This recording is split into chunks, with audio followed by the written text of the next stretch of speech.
สวัสดีครับวันนี้ผมมีเซอร์ไพรส์มาบอกนะครับผมกำลังจะสัมภาษณ์เยอร์เกนคลินส์มันนะครับฉลามขาวนะครับ The Great White Shark นะครับที่เป็นกองหน้าระดับตำนานนะครับของบุนเดสลีกาแล้วก็ทีมชาติเยอรมันนะครับก็วันนี้ผมจะถามถึงเรื่องความรู้สึกของเขาในบุนเดสลีกาแล้วก็ในการค้าแข่งของเขาว่าจุดไหนเป็นจุดเด่นอะไรของการค้าแข่งเขาเนี่ยจะเป็นยังไงนะครับไปดูกันดีกว่าไป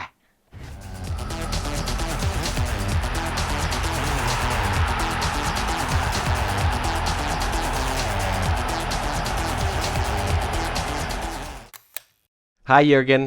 First of all, I would like to say I'm a really really big fan. I went to watch one of your matches in the 1990 World Cup. I was 8 years old. Anyway, let's start the interview. I would like to know how was your time at Stuttgart compared to your time at Bayern? Given that when you returned to Bayern, you already had experience with Inter Milan in Serie A and also Monaco and Spurs in England. How would you compare Stuttgart and Bayern Munich? Well, obviously, the Stuttgart and Bayern Munich traditionally, they're the biggest rivals in the south of Germany. So it was actually kind of a no-go for a player to go to, at whatever time in his career, to go from Stuttgart to Bayern. The Stuttgart people or the Stuttgart fans and the entire region, they didn't appreciate that. They were pretty mad at me when I did that. But obviously, two big clubs are.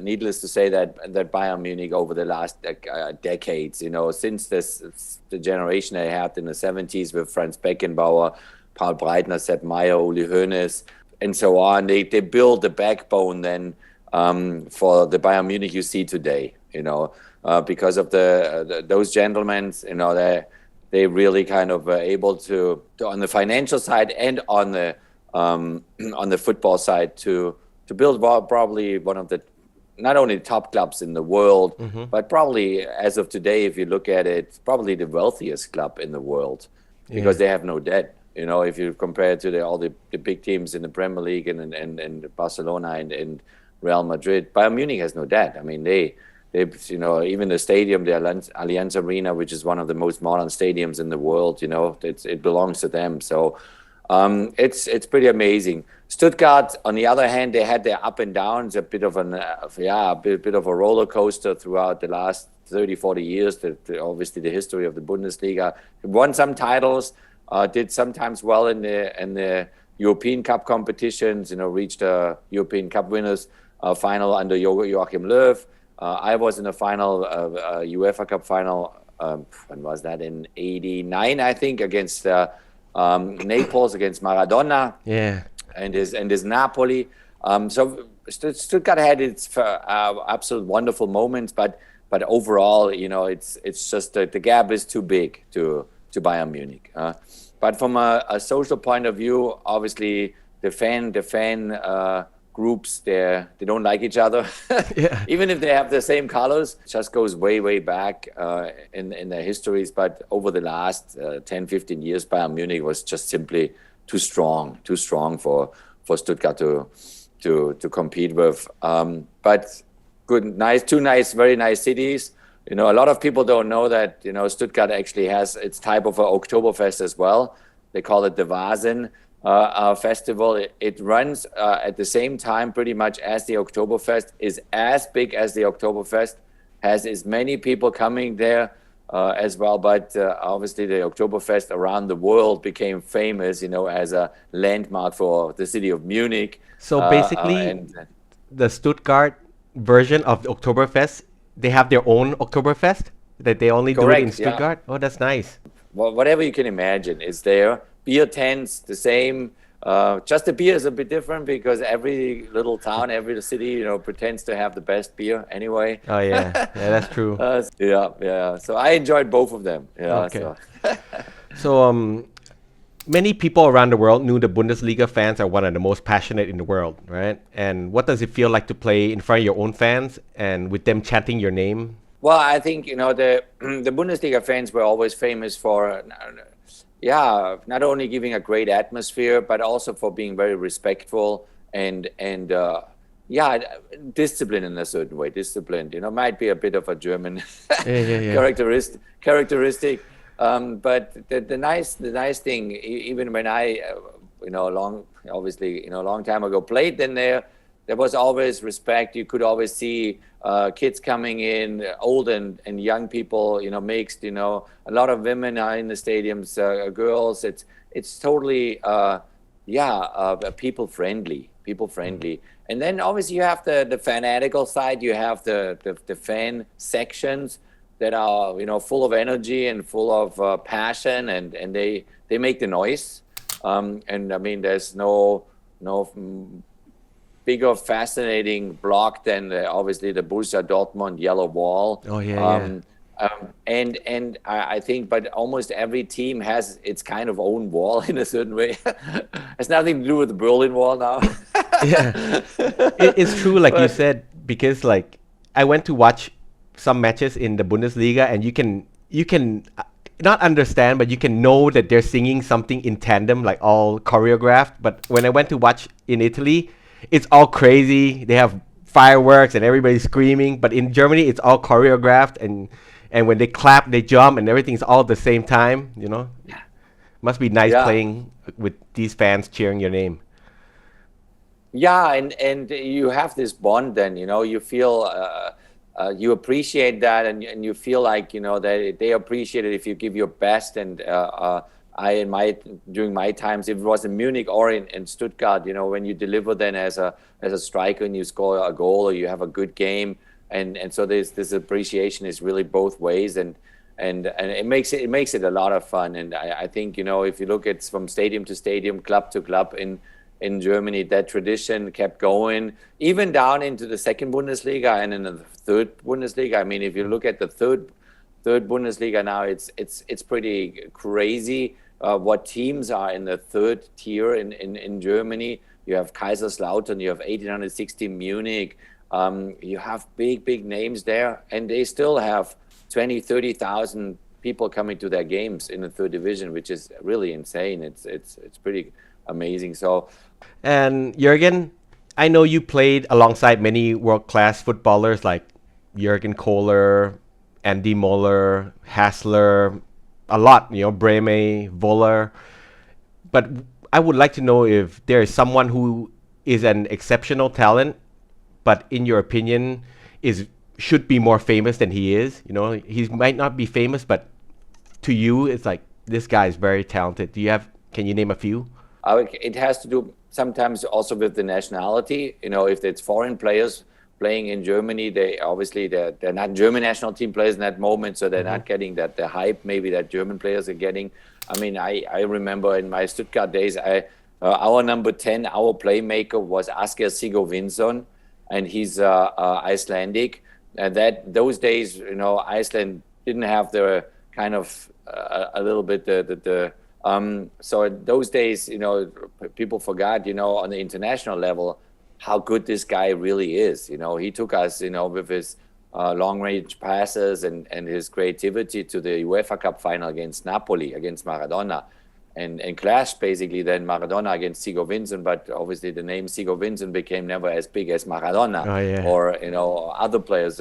So he was an absolute joy to play with, and I don't know how many games in these 5 years with Stuttgart I knew I could read his game. I could read his foot basically. I knew when he started his swing, but I knew exactly where the ball will go. So I started my run already before the ball left his foot, and there were some pretty cool moments we had together. So he's definitely a player that I wished for him that he get that global recognition that he deserved. It's the chemistry that you guys had that is special, right? Yeah, it's you just automatically click. You can run and the guy knows where you are even if he doesn't see you. And what makes the Bundesliga so attractive?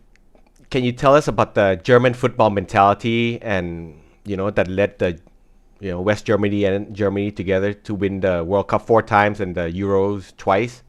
What makes that mentality make the Bundesliga attractive? Oh, I think it's a lot of different pieces coming together there for the Bundesliga because of the history that they have, because of the success that the Bundesliga in general had, what national team it produced and over the decades, but also because the German culture and mentality is a very driven culture. Yeah, we're ambitious people. We want to do well. I mean, in general, I'm not saying we're the best by no means. No, don't get me wrong. But they always have this desire to improve, to make things better, and so you could see the infrastructure of German football is always trying to be part of the best in the world. Competing with the other big leagues, and then also the quality of the football itself. We're trying to attract a lot of foreigners as much as we can. Obviously, it's very difficult nowadays to compete with, especially with the Premier League, because their television contract is just 3-4 times as much as the other leagues in general. So you have to figure out other ways to attract young talent, very good talent. You need to have a very good eye for players, so when you see them at 15, 16, how good can they be in 5 years from now? I think the Bundesliga in general has done well there. I think the Bundesliga has known, and I kind of speak there out of experience, that they give young players a chance to come through.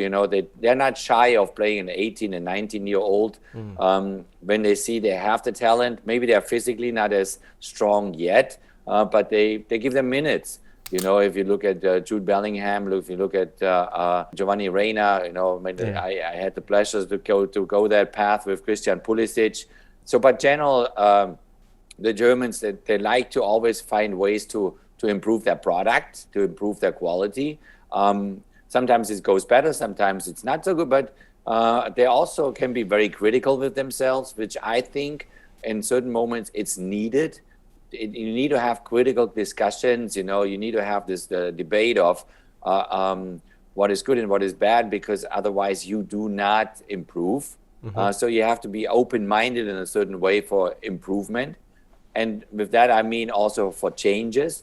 Which is in our culture sometimes very difficult to accept. We need to change certain things, but the Bundesliga has been open for taking some risks here and there, which other leagues were not. If you look at it, that the Bundesliga was the first league to open their games, their stadiums up again after COVID, or with COVID. We're still in this damn pandemic. Yeah. Yeah, but they were the first league, a professional league in the world. Say, we figure out a way. We got to get going. We got to play, and you go kind of one step faster than the other ones. You also risk of making mistakes along that way, and they took those risks and they were rewarded with that. Yeah, like you said, like the Bundesliga and the Germans, they take risk. Like 15 years ago, they kind of made a lot of changes to the Bundesliga, made it more accessible to a wider audience, and they improved their league and the television and everything really well. Even like the subtitles, when they interview the football players, instead of only speaking German, they try to make them speak English and stuff, so that Asians and Americans and everybody can watch. Yeah. And we know that you're like a world-class striker in your time, and because you played as a striker, what is your take on Lewandowski and Haaland? And because basically I think one of the best striker now and one of the best young striker now plays in the Bundesliga. What are your take on them? I commentate the Bundesliga for ESPN here in the United States, and every week we talk about Erling Haaland, and it's really, you run out of words, because it's just unbelievable what this kid is doing at such a young age. You just try to foresee his entire career. Where will he be in 10 years from now? What will he have achieved in 10 years from now? And in a certain way, he's a very young version of Robert Lewandowski. Now you have both playing in the same league and competing against each other.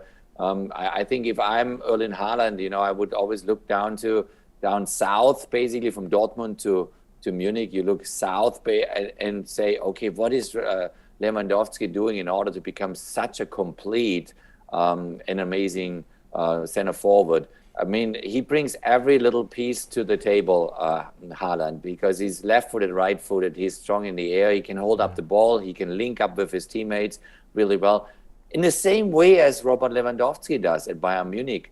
And both know that, okay, you depend still on your teammates around you, because who's gonna feed you, who's gonna deliver the balls to you. So, Haaland developed a special relationship with Giovanni Reina or with Marco Reus, and the guys that play up front in Dortmund. And the same, Lewandowski with his blind understanding with especially Thomas Müller, and then, you have Gnabry and you have Sané around him. And it's just fantastic how all these kind of players, they click. And they deliver then the final product, and the final product is goals, and that's what we want to see. Yeah. So to have both of them in the Bundesliga is a big deal for the Bundesliga. It's a really, really big deal, and hopefully, we can hold on. I mean, I'm sure that Robert Lewandowski has another 3 years in his legs, easy. And with Haaland, obviously, it will be always a speculation: is he leaving? Where is he leaving? When is he leaving? But right now he's still with Dortmund, so let's enjoy him as much as we can. Yeah. But those are two very, very special players. Complete strikers. Yeah, complete strikers. You're absolutely right. And thank you very much, Jürgen. I have one last question, but this one is my personal question. I would like to know, because you're such a good striker. I remember one of your goals. I think you scored against Korea in the '94 World Cup, the one that you flick it over and you turn to volley it in, that one. So I want to know, all your playing career, who is the defender that you don't want to play against the most? The one that you think is the one that gave you the hardest time? Well, on a club level, definitely the hardest time was Jürgen Kohler by far, because I played against him in the Bundesliga, then in Italy. He played for Juventus Turin, and then I played for Inter Milan. And I mean, it was like the guy was following me everywhere. But he was unbelievable. I mean, he was just very, very physical. So on an international level, I mean, my time in Italy, I played against Franco Baresi many times from AC Milan, and Franco was quite a handful. He was a technically very, very good player. But he could be also very physical, and those days you didn't get a red card if you were last man and you kind of fouled the center forward when he broke through. And if you were Franco Baresi, you rarely got a yellow card, because you were an Italian national team player. So you're kind of a little bit protected in their own league. So it took a lot, to make him look bad. And but I mean, I knew when I get to play against him that it's going to be a tough day in the office. What's funny is that I asked 3 professional football players, Daniele Massaro and Van Basten, and you, all 3 said the hardest defender is Jürgen Kohler. All 3. Yeah. Wow. Yeah. No, but I mean, those days, the first 10, 15 minutes of a game were very physical, because they wanted to kind of show you right away that they are in charge of it. So you knew that, okay, you're going to get fouled pretty brutally 3, 4, 5 times maybe in those 15 minutes, because the referees won't give yellow cards in the first 15 minutes. That's nowadays. Today you could get a red card right away. If it's a red card, it's a red card. Oh, okay. And the real last question: what do you think about the youth development in the Bundesliga? Is it something that you think kind of make Germany, the national team, prolong its dominance for so long? Is it the basis of the great German national team comes from the Bundesliga's youth development, like you said earlier? Yeah, but I think that's very similar to the other big leagues as well. So the academy system, academies were being formed under the direction of the federation, with certain standards being set to all clubs, if it's in the first, second, or third Bundesliga, and that drove a lot of talent to the Bundesliga teams. And I mean, it's learning by doing. Football is very, very simple. It's learning by doing. The more you play, the better you get. And then if you have then good coaching around you that guide you in a certain direction and guide you in a good way, and the Bundesliga teams take some risks and maybe give a 17, 18, 19-year-old already an early chance to get some minutes on the field, then you grow even faster. And there, I think the Bundesliga did a great job over the last 10, 15 years. They gave youngsters the chance to break in, to show their qualities, and then, step by step, develop them carefully. And the infrastructure is second to none because, the training facilities of all German clubs, they are just outstanding. Okay. Thank you very much, Jürgen. And it's really my pleasure to be able to interview a legend like you. And I'm sure a lot of Thai fans will be so excited to watch this interview and also follow the Bundesliga more. No, it's a pleasure, real pleasure. Thank you so much. Thank you very much. Yeah.